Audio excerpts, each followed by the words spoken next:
Assalamualaikum warahmatullahi wabarakatuh. Perkenalkan kami dari kelompok 5, kelas B2, akan mempresentasikan terkait pendekatan pengembangan sistem informasi. Kelompok 5 yang beranggotakan 1. Fatma Aulia Insani, 2. Enggar Sepa Maulana, 3. Febriana Suti, 4. Irma Natasya. Untuk jurnal yang pertama, yaitu Structure Analysis and Structure Design. Kami mengambil judul pengembangan sistem informasi geografis pemerintah kota metro dengan metode Structure System Analysis and Design Method. Volume 10 nomor 1 tahun 2022 dengan penulis Ayu Rizky Ananda, Gigi Forda Nama, dan Mardiana. Tujuan penelitian yaitu penelitian ini bertujuan untuk mengembangkan sistem informasi geografis (SIG) untuk pemerintahan kota metro menggunakan metode Structure System Analysis and Design Method untuk memperbarui layanan publik dan menyediakan interaksi langsung antara admin dan masyarakat melalui fitur live chat. Latar belakang dari penelitian ini yaitu kota metro berkembang pesat sebagai pusat pendidikan, kebudayaan, dan pemerintahan. Namun, website pemerintah kota metro saat ini masih memerlukan pembaharuan informasi dan interaksi publik yang lebih baik. Oleh karena itu, dibutuhkan sistem informasi geografis untuk memudahkan masyarakat dalam pencarian informasi serta berkomunikasi dengan pemerintah. Metode pengembangan yang digunakan dalam penelitian ini yaitu pengembangan sistem menggunakan metode Structure System Analysis and Design Method. Isi yang dibahas dalam jurnal penelitian ini yaitu yang pertama, pengembangan sistem informasi geografis (SIG) berbasis website untuk kota metro dan dengan menggunakan metode Structure System Analysis and Design Method. Sistem ini dikembangkan untuk memperbarui layanan publik dan dengan menambahkan fitur SIG dan interaksi langsung antara admin dan masyarakat melalui live chat. Tahapan pengembangan sistem meliputi analisis kebutuhan, desain logis, dan desain fisik, serta menggunakan berbagai alat seperti Google My Maps, CMS WordPress, dan plugin live chat. Yang ketiga, pengujian sistem dilakukan melalui presentasi dan metode black box yang menunjukkan bahwa fitur-fitur seperti peta pendidikan, peta kesehatan, dan live chat berfungsi dengan baik dalam memberikan informasi kepada masyarakat.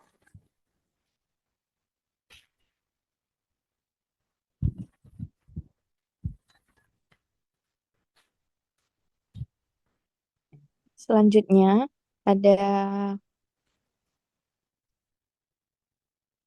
Object Oriented Analysis and Design dengan judul Pengembangan Sistem Informasi pada Gudang Distribusi dengan Pendekatan Object Oriented Analysis Design atau berdasarkan studi kasus PT M. Yusuf and Son. Volume dan nomor itu ada volume 4 nomor 2 tahun 2023. Penulisnya ada Sri Rahmawati, Sarika Zuhri, Feby Sylvia Alvina. Lalu tujuan penelitian adalah pada tujuan utama mengembangkan sistem informasi gudang distribusi yang dapat meningkatkan efisiensi dan akurasi dalam pengolahan dan manajemen gudang. Tujuan khususnya membuat sistem yang dapat membantu operator dalam menginput dan mengelola data barang masuk dan keluar, serta mengurangi kesalahan informasi data. Untuk latar belakangnya sendiri, PT M. Yusuf and Sons, sebuah gudang distributor di minuman Coca-Cola di Aceh, di mana menggunakan sistem informasi manual yang berpotensi menimbulkan risiko seperti kehilangan atau kesalahan data. Sistem manual ini memerlukan perbaikan untuk meningkatkan produktivitas dan mengurangi kerugian akibat kesalahan data. Diperlukan pengembangan sistem informasi yang dapat merekam semua data yang diinput oleh operator untuk mempermudah pengelolaan gudang.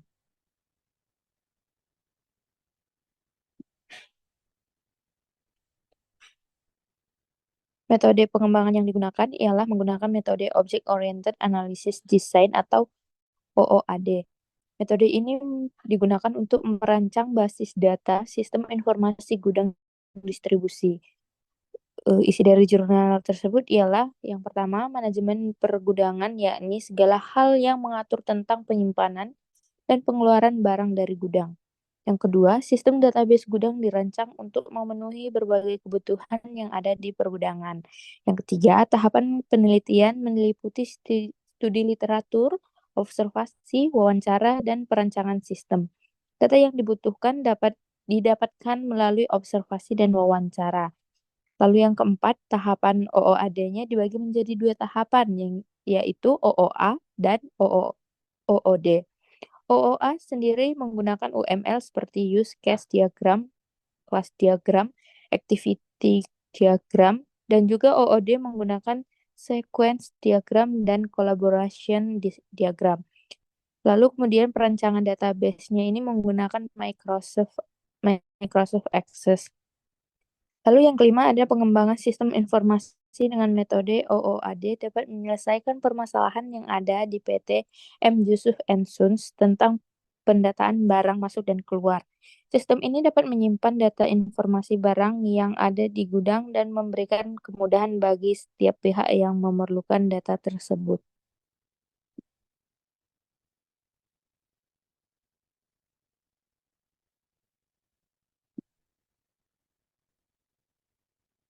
Lalu berikutnya ada jurnal terkait metode prototyping dengan judul Penerapan Metode Prototype pada Pengembangan Sistem Antrian Online di Kementerian ATR atau APBN Kabupaten Sukabumi. Volume 5 nomor 1 pada tahun 2023 dengan penulis Dinda Yesa Deskania. Tujuan dari penelitian ini ialah untuk meningkatkan keefektifan dan keefisienan dalam layanan di Kantor Pertahanan Kabupaten Sukabumi. Dengan latar belakang, perkembangan sistem antrian merupakan salah satu cara untuk meningkatkan efektivitas dan efisiensi dalam proses layanan. Kantor Pertahanan Kabupaten Sukabumi menghadapi masalah penumpukan antrian karena belum adanya sistem antrian online. Oleh karena itu, pengembangan sistem antrian online diusulkan untuk meningkatkan efektivitas dan efisiensi layanan. Metode pengembangan yang digunakan ialah metode prototype dengan isi jurnal. Yang pertama adalah penelitian ini mencakup beberapa tahapan yang dilalui, yaitu menggunakan pengumpulan kebutuhan, pengembangan prototyping, evaluasi prototyping, kodifikasi sistem, uji sistem, evaluasi sistem, sampai akhirnya aplikasi atau sistem yang dibuat dapat digunakan. Dan yang kedua ini adalah perancangan sistem menggunakan UML atau Unified Modeling Language dan mencakup diagram seperti use case, activity, class, dan sequence. Lalu yang ketiga, penggunaan metode prototype terbukti efektif dalam pengembangan sistem antrian online di Kantor Pertahanan Kabupaten Sukabumi dan mampu meningkatkan kualitas pelayanan kepada masyarakat. Selanjutnya, jurnal yang keempat ada Joint Application Design. Judul yang kita ambil adalah Sistem Informasi Laboratorium dengan metode Joint Application Design berbasis website. Dalam kasus Laboratorium Artificial Intelligence Universitas Nasional. Untuk volume dan nomornya, volume 6 dan nomor 1.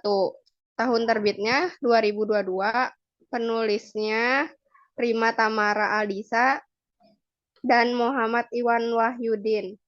Tujuan penelitiannya ada tujuan utamanya mengembangkan sistem informasi laboratorium yang dapat meningkatkan efisiensi dan akurasi dalam pengolahan data dan manajemen laboratorium.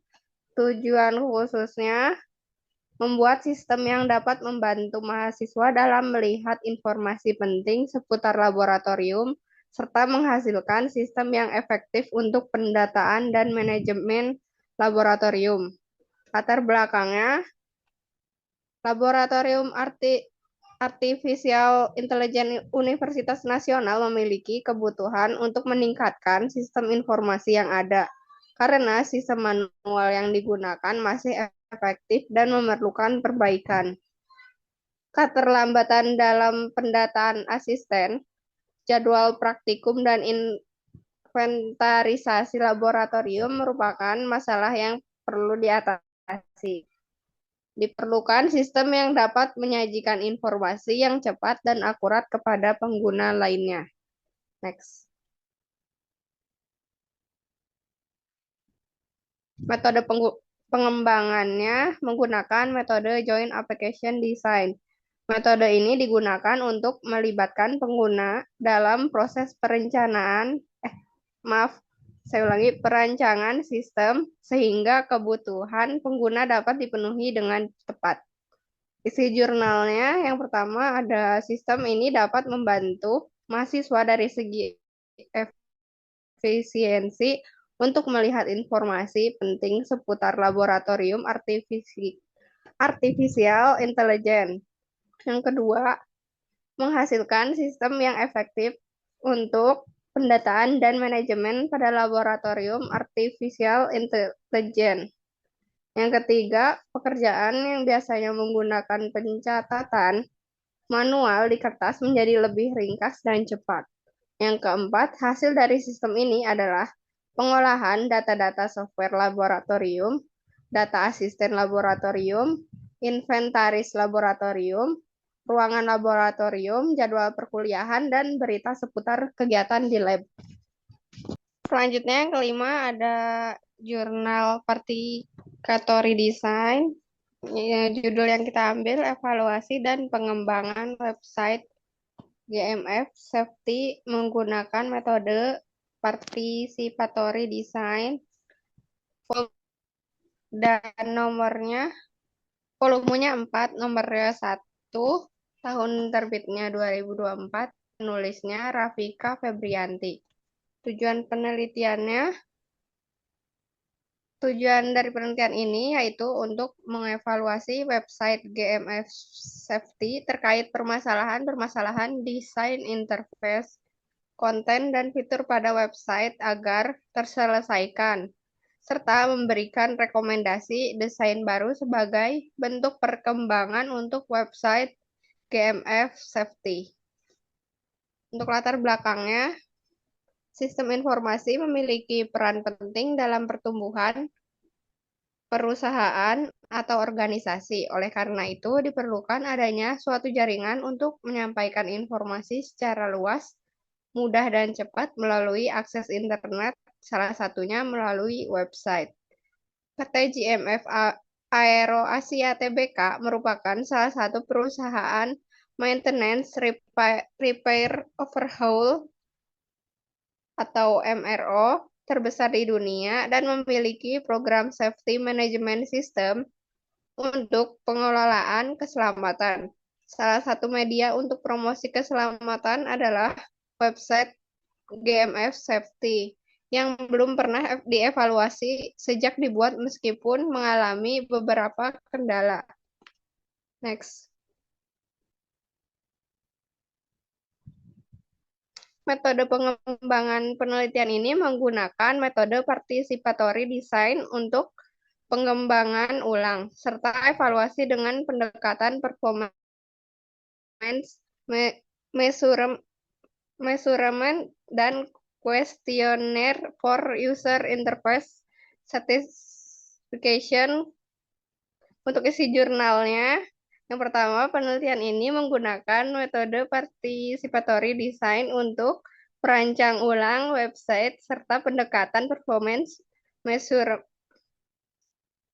measurement dan questionnaire for user interface satisfaction untuk dievaluasi. Yang kedua, hasil penelitian menunjukkan adanya peningkatan yang signifikan dalam usabilitas website dengan efektivitas rata-rata meningkat dari 70% menjadi 90%.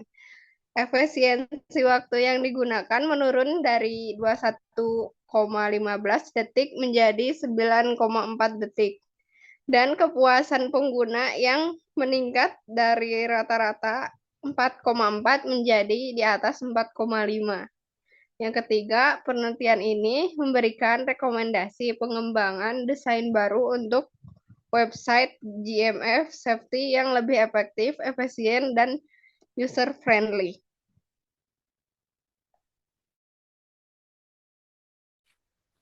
Sekian presentasi dari kelompok kami. Apabila ada kesalahan, kami mohon maaf. Sekian, wassalamualaikum warahmatullahi wabarakatuh.